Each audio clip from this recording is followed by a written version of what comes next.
Elderly woman murders her son after he broke his promise.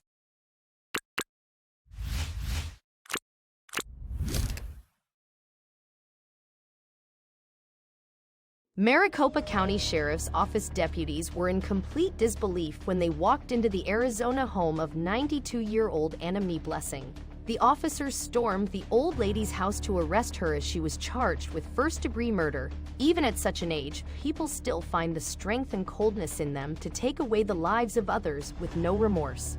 The elderly woman was tiny, fragile, and old enough to be not just a grandmother but even a great-great-grandmother. However, the tiny and fragile old lady was also a cold-blooded killer. When the police arrived at her home steps and made their entrance, Blessing, calm as ever, took them into her Fountain Hills house and pointed them to her bedroom, where her 72-year-old son Thomas was laying dead from a gunshot wound. That's when she casually told the stunned police officers that not only was she the reason behind her son's death, but that she's done it for a very particular reason. According to the ABC 15 reports, Blessing, the cold-blooded killer, was straight-faced when she told officers that she shot her elderly son because he told her that he was going to put her in a nursing home. The old granny was heartbroken as her son even promised her to never do so. When she found out that he broke his promise, she reacted most hideously. During a lengthy investigation that lasted 11 hours, Blessing explained to detectives that she was so upset over her son's plan to move her out of her home into an assisted living facility that she decided to end his life. "I killed my own son," she said. "He was coming at me, so I fired the gun. I didn't want to go to a nursing home and he would promise me I never would have to." A mother who had just shot her son dead looked to be remorseless, admitting that his death was inevitable, as it was the only thing that would prevent him from putting her in the nursing home. She further explained that she couldn't bear the thought of being abandoned in a nursing home, stripped of her independence that she cherished so much, her possessions, and her own home where she spent her entire life. That's when she came to the conclusion that it was either her or her son, and as you guessed, she chose her son to be the casualty. She reportedly told them, "You took my life, so I'm taking yours," referring to her son as they escorted her out of the home. Blessing didn't show the slightest hesitation to divulge as much information as she could remember. He was blatantly telling details of how and why she took the life of her own son. During the police interview, Blessing entirely relived not only her son's murder, but also the struggle with his girlfriend Julie. When Julie was brought in for questioning, she confirmed that Blessing had aimed the gun at her and that she succeeded in disarming the old woman. However, she was once again confronted with danger when Blessing pulled a second pistol from her pocket. She came prepared, and she wasn't going to let anything ruin her plan to hold on to her freedom.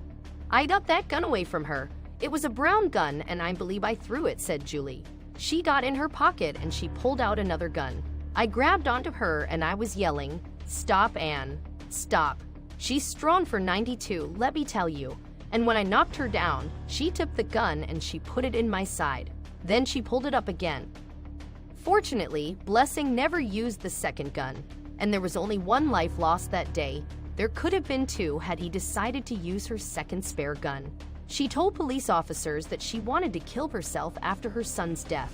Instead, she stumbled over to her recliner and sat waiting for police to arrive, as she knew they'd come eventually. Blessing confessed her crimes during the day-long interview with the police. The detectives all confirmed that she was of sound mind and even corrected their own errors during questioning. However, she got exhausted many times and had to make multiple pauses before she could continue due to her old age. "When you reached down and felt that he didn't have a pulse, how did you feel?" asked the detective.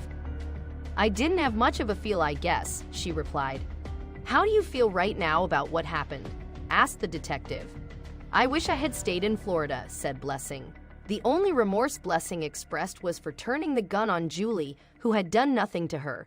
When asked if she felt bad, Blessing replied, "Yeah, kind of," but added that her son's girlfriend was part of the trying to get me put in a nursing home too. Blessing ultimately told the detective, "I probably ought to be put to sleep. What can I do for society? I killed my son, the person I brought into this world." Unfortunately, there will never be justice for either of them. Blessing died shortly before she was set to stand trial, and some would even say she felt her death approaching. which is why she was cold-hearted enough to take the life of her own son a few days before she'd leave this world. She knew that she only had little time left, and she refused to spend it hostage in some nursing home. Blessing reportedly passed away in jail hospice after she suffered a stroke behind bars at the age of 93. As such, the Maricopa County Attorney's Office filed a motion of dismissal. While anyone can sympathize with an individual not wanting to go into a nursing home, Blessing's actions landed her in an even worse situation. While she probably wouldn't have been content spending her last days in a care home, it would have been far better than the jailhouse. Either case, she left the world away from the comfort of her home, and this way, she left with a heinous crime on her conscience. She killed her son with no apparent remorse whatsoever.